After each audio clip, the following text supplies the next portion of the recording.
کیا مسجد میں mobile phone استعمال کر سکتے ہیں، چلا سکتے ہیں؟ مسجد کے اندر دیکھیں ضرورتاً موبائل کا استعمال کرنا اس کی اجازت ہے، درست ہے، لیکن عام طور پر جس طرح ہمارے یہاں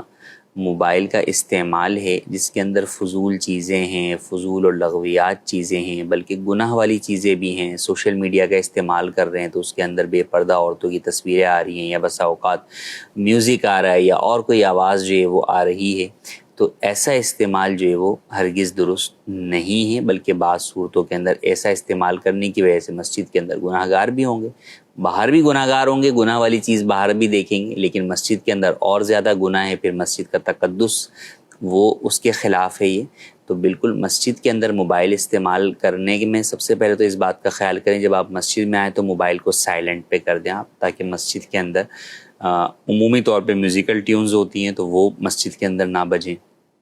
یا اگر میوزیکل ٹون آپ کی نہیں ہے تو بھی بہرحال دیگر لوگوں کی عبادات کے اندر خلل واقع کرے گی آپ کے موبائل کی آواز، تو سب سے پہلے تو اسے آپ سائلنٹ پر کریں اور پھر ضرورتاً بات کریں۔ اب اس میں بھی ضرورتاً بات کرنے کی کہاں اجازت اور حاجت ہے یہ بھی آپ دیکھ لیں۔ اب آپ نماز پڑھنے کے لیے آئے ہیں ظہر کی، اور اس میں آپ کو مشکل سے 20 سے 25 منٹ لگنے، اب آپ کہہ رہے ہیں بہت ضروری کال آ رہی ہے۔ ارے بھائی آپ آفس میں بھی تو 10 کام میں باس کے پاس جاتے ہیں، اس وقت وہ سارے کام، کسی کی بھی ضروری کام ہو رہی ہوتی ہے، آپ کاٹ رہے ہوتے ہیں کال کہ نہیں ابھی میں باس کے پاس بیٹھا ہوں۔ جی بالکل، تو بھائی مسجد میں بھی یہی کریں، کوئی کسٹمر بھی ڈیل کر رہے ہو تو بیچ میں بھلے دوست کا بھی آ رہا ہو، جی اس کو جو ہے وہ آپ کر دیں گے، بیوی کا فون بھی آپ سائڈ پہ رکھ دیتے ہیں۔ تو بات یہ کہ وہی اہتمام آپ مسجد کے اندر بھی کریں۔ ہاں ایک بندہ معتکف ہوا ہوا ہے 10 دن کے لیے، 3 دن کے لیے قافلے کے اندر مسجد کے اندر جو ٹھہرا ہوا ہے، اب وہاں پر کوئی کال آ گئی ہے تو اب اسے ریسیو کرنا، اس میں بھی بہتر یہ ہے کہ آپ عین مسجد سے باہر فنائے مسجد کی طرف آئیں اور وہاں آ کر بات کریں، اور وہ بھی ضروری بات کریں، نہ یہ کہ آپ جب مسجد میں آپ چاہے اعتکاف کے لیے آئے ہیں چاہے قافلے میں آئے ہیں، مقصد آپ کا کیا ہے؟ زیادہ سے زیادہ وقت مسجد میں اور عبادت میں گزارنا۔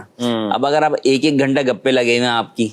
تو بھائی پھر وہ جو عبادت کے جس مقصد کے لیے آپ آئیں وہ تو فوت ہو رہا ہے آپ کا۔ یہ ساری باتیں تو جب آپ اعتکاف سے اٹھ کے جائیں گے، قافلے سے واپس جائیں گے، جب بھی ہوتی رہیں گی۔ صحیح۔ تو اس میں فیملی کو بھی یہ دیکھنا چاہیے، دوست احباب کو بھی یہ دیکھنا چاہیے کہ ہمارا اگر ایک بھائی جو ہے وہ ایک دینی کام میں مصروف ہے تو اس کو اس کام میں مصروف رہنے دیں۔ تو لوگ تو یہاں آپ یعنی مسجد کی ہم یہ بات کریں، حرمین شریفین میں جانے والوں سے بھی وہ یہی توقع رکھتے ہیں کہ جناب یہ گھنٹوں ہم سے بات کرے۔ یار وہ جہاں وہاں جس کام کے لیے گیا ہوا اس کو وہ کام کرنے دیں وہاں پر۔ بالکل، آپ سے بات تو وہ آ کر بھی یہاں پر جو ہے وہ آپ پچھلے 10 سالوں سے کر رہے ہیں اور اگلے 10 سالوں تک کرتا رہے گا۔ وہاں مدینے کی باتیں ہوں گی نا، وہ کہیں گے مکے کی باتیں کر رہے ہیں۔ وہاں بھی اصل میں جو باتیں وہ ہوتی ہیں وہ دینی باتیں بس اوقات کم ہی ہوتی ہیں، کام ہی ہوتی، وہ ذاتی باتیں زیادہ ہو رہی ہوتی ہیں کہ جناب جی ہوٹل کیسا ہے تو یہ کیسا ہے وہ کیسا ہے، تو وہ ساری آپ نے باتیں اچھی توجہ دلائی کہ وہاں حرمین طیبین میں بھی اسی طرح ویڈیوز آتی ہیں جی جو مسجد میں بیٹھ کے موبائل کے بعض اوقات استعمال ہو رہے ہوتے ہیں۔ جی مسجد کے اندر جو موبائل کا استعمال ہو رہا ہوتا ہے، تو ان تمام باتوں کو پیش نظر رکھنا چاہیے کہ ہم مسجد شریف میں۔ اچھا پھر یہ موبائل کا استعمال کی جب سے بات کی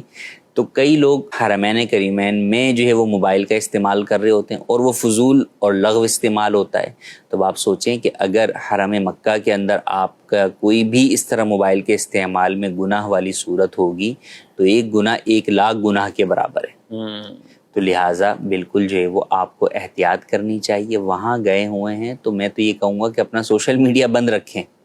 کم سے کم مسجد شریف کے اندر تو بند رکھیں موبائل، اور صرف ضرورتاً ہی جو ہے وہ رابطے کی کوئی صورت ہو، باقی اس کے علاوہ اپنا زیادہ سے زیادہ وقت آپ عبادت کے اندر گزاریں، اور یہی عام طور پر ہمیں اپنی مساجد میں بھی کرنا چاہیے، چاہے وہ جمعے کے دن ہم مسجد کے اندر آئیں یا پنجگانہ نمازوں کے لیے آئیں یا جو ہے وہ ہم اور کسی کام کے لیے آئیں۔